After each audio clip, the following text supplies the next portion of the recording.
Знай си, че ще изтървем промоцията. По-добре, без това не искам да ям такава гадна храна. Искам нормална храна. Стига с тези котешки глупости. Сега ще отидеш да купиш от скъпото. Айде. Добре, ще отида. Ще чезвам. Взема кот си иска. Съди батон!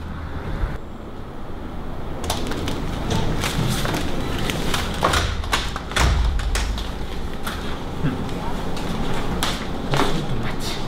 Трябва са хуй. Извинявай, тия розови домати български ли са, бе?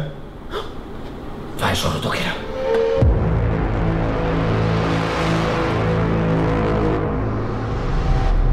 Жоро!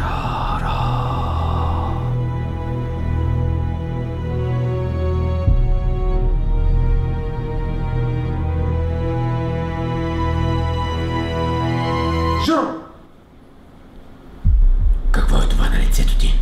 Ами ядах малко лютиничка и... Добре, че си ял малко, защото ако беше ял много, нямаше да видя лицето. Моля? Колко?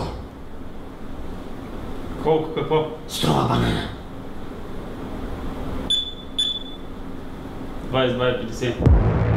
Как 20 лева за този банана? Ти нормален ли си? Искам да говоря с управителя. Ти колко искаш да струва този банана? 10 кг банана? Какво това 10 кг? Имате ли тиква? Точно тиква нямаме. Ама днеска сутринта си мислех да взема. Обаче не взех. И викам, кой ще е този малумник, който ще дойде да вземе тиква?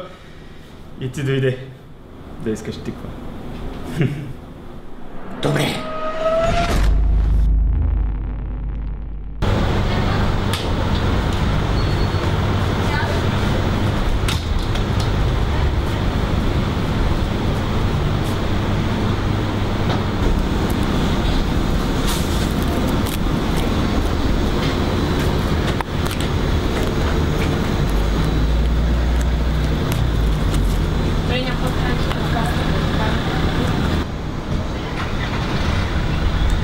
Тази велика е му клясала.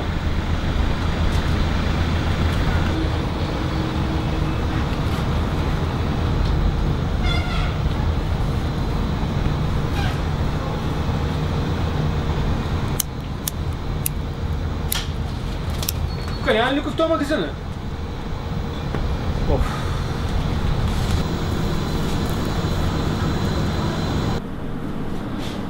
Кажи. Не, ти ми кажи. Какво да ти кажа? Има ли тиква? Имам, как да нямам? Вчера нямах, днеска имам. Кога съм няма тиква? Имам тикви колкото си искаш. Колко тикви ще искаш?